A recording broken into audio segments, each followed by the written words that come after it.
E aí pessoal, tudo bem? Estamos aqui para ver o lance da vida da mestra internacional feminina Vanessa Feliciano. Partida que ela jogou de brancas contra a grande mestre feminina Carla Heredia, do Equador, na Olimpíada de Tromsø 2014. Quem quiser descobrir o lance da vida da Vanessa, pausa o vídeo e pensa um pouquinho. E aí pessoal, alguma ideia? Bom, essa parece uma posição típica de peão dama isolado, tem alguns elementos um pouquinho diferentes. Por exemplo, o último lance das brancas foi bispo B1 e não, talvez o mais comum, bispo C2. Isso tinha um pequeno venenozinho que a jogadora de negras não percebeu. E o último lance jogado pela Carla Heredia, perdão, foi o lance bispo A6, que ativa o bispo de certa forma, mas potencializa muito os temas táticos, né? Porque não só o cavalo e o bispo estão no ar. Isso, se o jogo começar a pegar fogo, como vai acontecer, essas peças soltas vão gerar temas em qualquer variante. Então, com certeza não foi uma decisão acertada, a posição ainda estava próxima do equilíbrio se não fosse jogado esse lance. Agora, um lance que chama atenção para as brancas aqui, talvez fosse o lance dama C2. Simplesmente ameaçando o bispo por cavalo e dama por F6 mate. Não, por H7 mate, perdão. E aí tem que jogar G6. E não está claro como é que segue. A ideia correta, que é a ideia da partida, seria o lance D5. Só que aqui cavalo por D5 pode ser jogado. E simplesmente se cavalo por D5, bispo captura G5. E quando dama por C6 e captura D5, o preto tem um peão a mais. Talvez o branco tenha alguma compensação, mas não mais do que isso. Só que as brancas estão melhores ainda. Então, no lugar de cavalo por D5, bispo H6 manteria vantagem às brancas. A questão tática é que a torre de F8 não pode se mexer, então o preto vai ter que dar essa qualidade e as brancas vão ter qualidade por peão, vai ter boa vantagem, mas não é necessariamente fácil a conversão. Mas só para deixar claro, se torre 8 tentando manter o material, cavalo por D5, dama por D5, dama C3 exclama, ameaça mate, e depois de bispo F8, o bispo que tinha acabado de voltar para B1 vem para E4 e ganha material. Só que como tinha a variante do sacrifício de qualidade, não é, o dama C2 acaba não sendo o melhor lance. Reduziria consideravelmente a vantagem. O lance correto e o lance jogado pela Vanessa é D5, exclama. E olha, o que deixou, acho que ela feliz por essa partida, é porque ela se baseou numa análise, num estudo que ela fez numa partida do Smyslov com o Karpov, que o Smyslov tinha a opção de jogar essa ruptura e deixou passar. Eu vou deixar a partida junto com a descrição do vídeo, com a partida da Vanessa, no lance 14, que seria o D5, e que basicamente levaria a uma vantagem quase decisiva. E ela pôde aplicar essa ideia na partida. A posição não é exatamente igual, mas o conceito é exatamente o mesmo. Mas não quer dizer porque a ideia funciona ou é parecida que é tudo fácil. Tinha várias variantes aqui que tem que ser calculadas para poder jogar esse lance. Eu vou tentar mostrar o que é mais relevante, apesar de ter muitas opções aqui, né?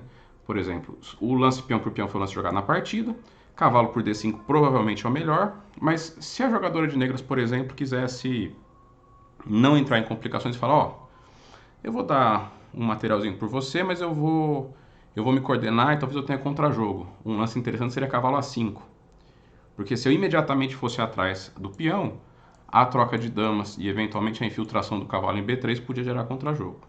Mas aqui dama C2 intermediário, tem que jogar o G6 novamente para parar a ameaça de bispo por F6. E agora, sim, peão por peão é possível, e as brancas têm um saudável peão a mais, mas na minha opinião, bispo A2, reforçando tudo, seguido de torre de AD1, garante uma vantagem praticamente decisiva às brancas. Seria muito improvável que as negras consigam conservar a vantagem material, igualdade material. Vai cair, se cair um peão, vamos dizer assim, já elas ficariam até felizes, mas provavelmente vai cair mais. Então cavalo A5 não resolve. A outra opção, em vez de cavalo A5, seria jogar cavalo por D5, que é a melhor, aí cavalo por D5. E é legal comparar essa posição com a posição do dama C2 direto, depois do D5. Porque agora, se bispo por G5, cavalo por G5, eu tenho que tomar um dos cavalos e tem que ser o de G5, porque senão está caindo o peão de H7, com um ataque forte. Então, dama por G5 e aí cavalo C7, ganhando material.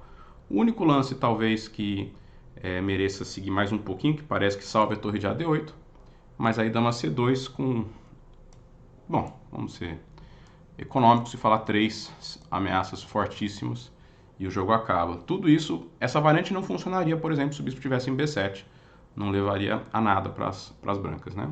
As negras têm uma outra opção a mais nessa variante que é bem interessante, que eu vou deixar na descrição do vídeo. Mas o lance jogado na partida, em vez de cavalo por D5, foi E por D5.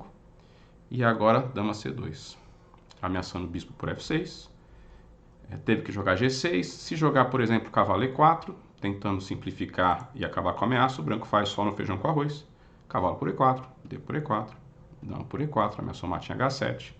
E quando G6, bispo captura E7 e peça mais. Uma outra opção meio drástica seria tentar fechar essa diagonal, né, com o lance D4.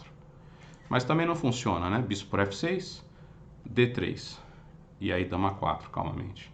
E quando o bispo por F6, você pode até escolher qual peça você come, provavelmente o bispo. De novo, essas peças soltas. Então, depois de dama C2 veio G6. E agora um lance que é essencial para toda a ideia do D5, que é a torre toma E7 exclama. Esse exato lance, numa posição muito próxima, eu tenho certeza que eu já vi o grande mestre Everaldo Matsura, que é um dos especialistas de peão dama isolado no Brasil, jogar. E eu acho que eu já vi ele jogar esse mais de uma vez. Então é um lance que meio que combina tudo, né? Não só o D5 gera vários temas, um deles é abrir a coluna E. Por isso que a coluna E é a coluna ideal para a torre branca nessas suas posições de peão dama isolado. Às vezes porque você sacrifica no peão G6, mas nesse caso você vai uma casa além. Bom, se cavalo por E7, bispo por F6, e é importante notar, o material está basicamente igual, né? É 2 peças por torre e peão. Mas no meio jogo, normalmente isso não é suficiente, e com esse rei todo esburacado, é certeza que o mate está próximo. Se, por exemplo, dama por E7, aí cavalo por D5, o mate em 1 está defendido por causa do cavalo, e aqui vai ter que sacrificar a dama, mas depois de um lance simples como bispo A2, o preto não tem nem perto compensação suficiente.